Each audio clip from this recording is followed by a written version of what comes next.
أعوذ بالله من الشيطان الرجيم. Bismillah ar-Rahman ar-Rahim. Assalamu alaikum, guys. This is Muhammad Abdullah Malik, and today the topic of my presentation is Pakistan and its human resource. What is human resource? Human resource can be defined as the asset or the capital that humans are to any organization with the required level of education, training, and work ethic that the organization needs for optimum functioning. The term human resource was first coined by Peter F. Drucker in 1954 during the 1960s. This is a time when there was a rise in sophisticated concepts of the workplace and the workers. These concepts include ideas like labor relations, motivation, organizational behavior, selective assessments, etc.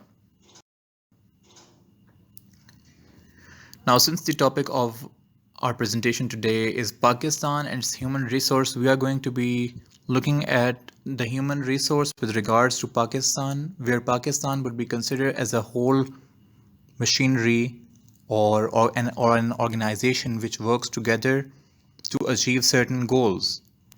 Addressing that, let's look at some statistics regarding Pakistan's population and the social issues that Pakistan faces at the moment. In 2020, Pakistan's population was 208.57 million. This makes it world's fifth most populous country. The rate of population increment is 1.2%, which means that the population will be doubled in the coming years. With regards to the literacy rate of Pakistan, if we observe the figures from 2014 to 2017, the literacy rate has increased from 56.98% to 59.13%. However, despite this increase in the literacy rate, if we see the statistics, the unemployment rate has still managed to keep increasing. For example, in 2019, we see that the unemployment rate in Pakistan was 4.45%. This rate is a 0.37% increase in the rate in 2018, which was 4.08%. We will talk about the reasons and the causes of this problem as to why the unemployment has kept on increasing despite the increase in literacy rate. But first, let's talk about human resource in Pakistan in general. Human resource is a major critical challenge that Pakistan faces today. We see that there is a deficit of qualified and competent workers in every sector. However, most prominently in the public sector. The whole conundrum is that of quantity versus quality. There is a growing resistance which the public sector has been forced to contend with. The public sector is governed by people who are highly incompetent for the job, and they have turned a blind eye towards the welfare of the general public. Every step that they take is uncalculated and bears little to no fruit. The country is badly in need of skilled, good quality people in the different sectors who really ought to replace many of the people in authority in those sectors. Why? This is because these are the people, when I mention these people, I mean the people who are already in authority. These are the people who are destabilizing the whole country and aggravating the problem more and more. I do not think that it would be wrong to say that every other socio-economic challenge that Pakistan faces today stems from the fact that it lacks professionals and skilled people in areas where they are required.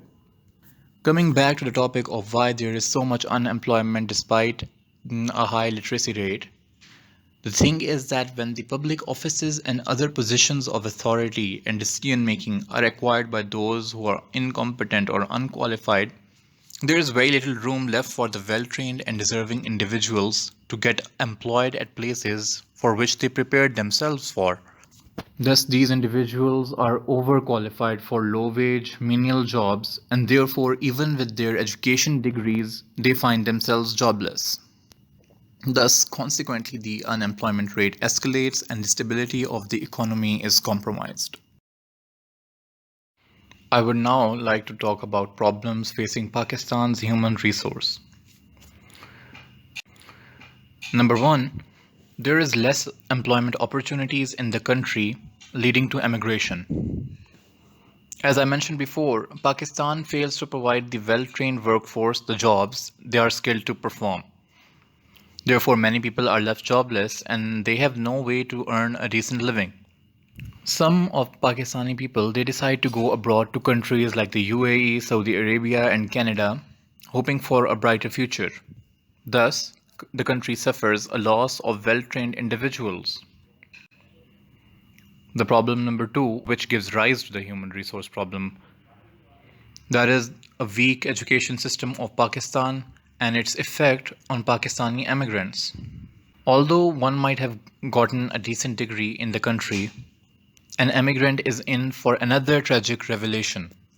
A simple Pakistani degree is rarely one that would land him in a quality job abroad. Although these immigrants come under the category of literate or educated, the Pakistani education system does not meet international standards, nor does it provide enough exposure and grooming opportunities for its professionals that they be able to come up to the merit of the other countries. Statistically speaking, a measurement for the standard of education system was taken by the United States News and World Report's Best Countries for Education list, which were based on three factors. That is, well developed public education system, top quality education, and whether respondents would consider attending university in that nation. According to this list, Pakistan stood to be amongst 10 countries which have the lowest level of education systems. Okay, let me tell you guys something. According to an anecdotal report by a Pakistani LLB graduate, a Pakistani degree, along with getting the bar at law degree from the UK, still does not hold enough weightage to practice as a lawyer in the UK. The most one can work as would be a paralegal. The dilemma is such that the Pakistani citizens are unable to obtain higher paying jobs as well as a better quality of life. Needless to say that the idea of getting any kind of substantial economic benefit from a Pakistani abroad would hence be impossible for Pakistan's GDP. Moreover, the shrinking professional and well trained workforce because of emigration has led Pakistan to a grave crisis of brain drain.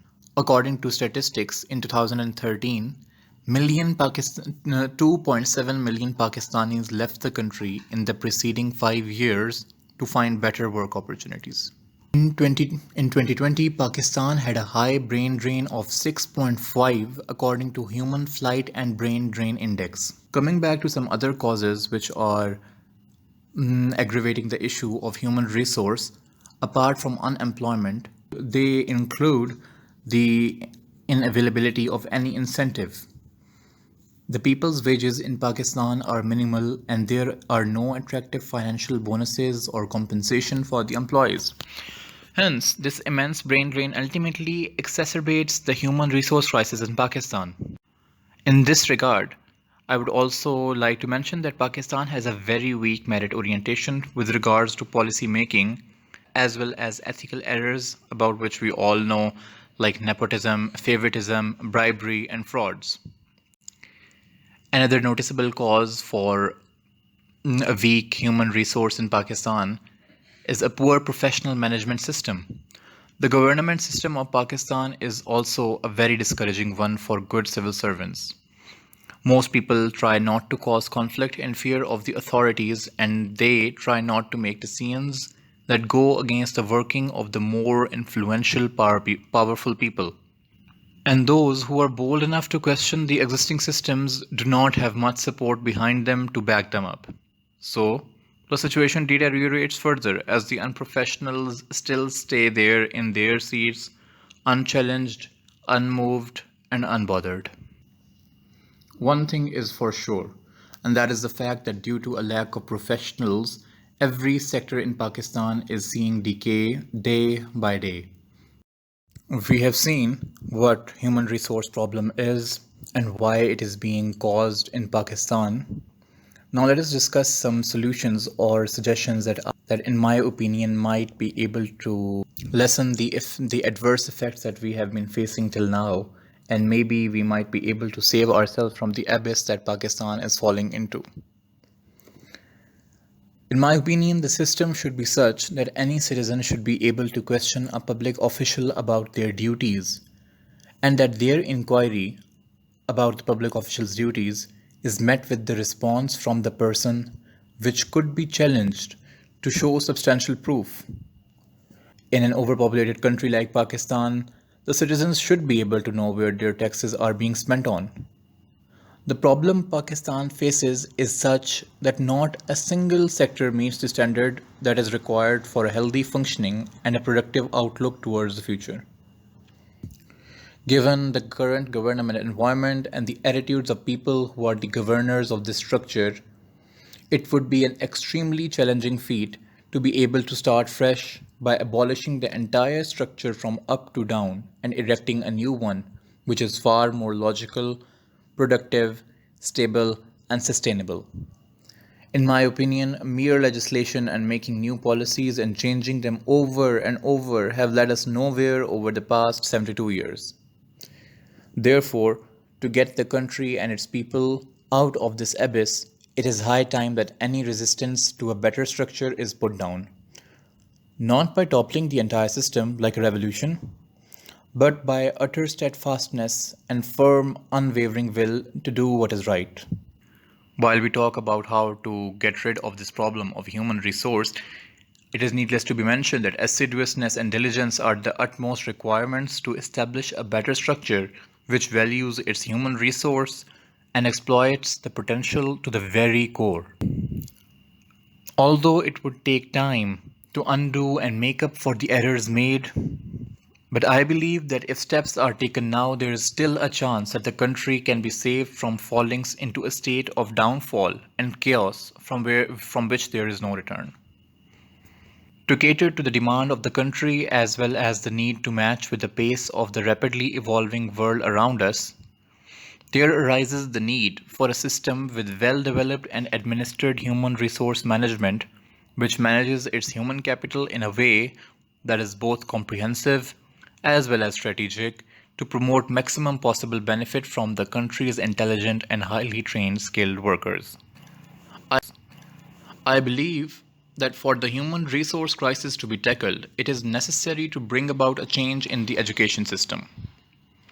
As we mentioned that we have a very weak education system in my slides before, I would like to give some suggestions as to how we can improve or tackle this problem.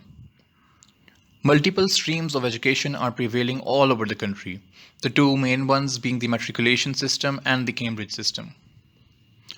Now you see that with the students coming from two completely different streams of education, it is very difficult to gauge them and evaluate their performances and skill via a common merit-based exam.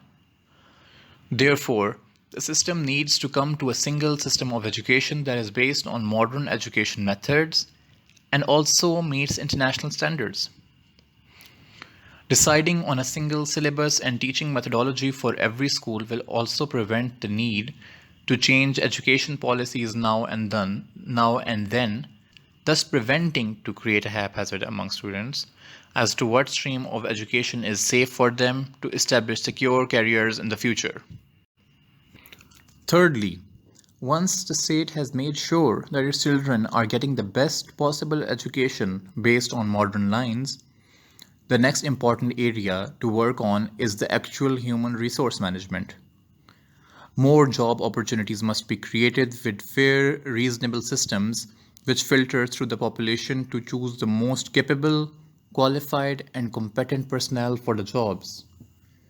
The work environment must be a healthy one too, which makes the workers feel welcome and less alienated.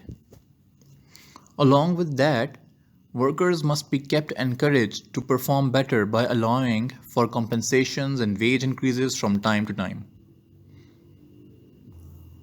I would mention that a step towards encouraging professionals to find jobs worth their potential is by making the job selection methods and systems simpler to understand and follow. The government policies should also, with regards to selection criteria as we are talking about it, and different sectors must not fluctuate now and then because this fluctuation creates a sense of insecurity amongst the people as to whether their employments are guaranteed or not. The competent and professional workforce of Pakistan must be employed in the country rather than for them to work overseas because knowing that they are part of the structure, educated individuals would know that it is in their as well as the society's best interest to have a sense of work ethic. This is because educated people strive for a better lifestyle and they know the importance of a healthy environment and lifestyle.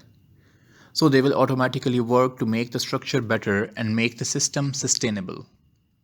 A vital component of human resource management is a well calculating and well functioning performance appraisal system. As mentioned above, many public servants obtain or lose opportunities because of bias and by being judged on their level of influence or their links to important people. This will not be the case if we establish a well functioning performance appraisal system built on modern lines as being followed by the world and it is updated by the international standards. Before I wrap up my solutions or my suggestions for tackling the problem of human resource management in Pakistan, one last suggestion that I would like to mention here is that apart from promoting system schemes to keep the workforce encouraged, introducing uncompromising and strict systems of punishment and penalty against any unprofessional behavior should be introduced too. As I said above, any public servant should be answerable to the public with regards to his or her duties. And if the public is not satisfied, the public can place them on the stand at court. Any public servant found to misuse their power must be penalized by the court according to the severity of their misconduct. Now, apart from punishing the people who are directly to be blamed, this would also be a way that other servants, public servants, would be deterred from doing anything knowing that their actions have grave consequences. Concluding today's presentation, I would like to mention that the above stated suggestions on the possible reforms to tackle the human resource problem are only a few steps of the miles needed to overcome this crisis. These reforms might just be the early rays of the sun at dawn when Pakistan sees a complete change in every sector, in particular the public sector, which will be fully enabled to utilize its human capital with fair and well operating merit oriented culture and an effective performance assessment systems. Coming to grips with our human resource crisis will automatically aid in controlling other major crises like crashing economy, corruption, and law and order tensions. Inshallah. Okay, this is the end of my presentation. Thank you all so much for your time and Allah Hafiz.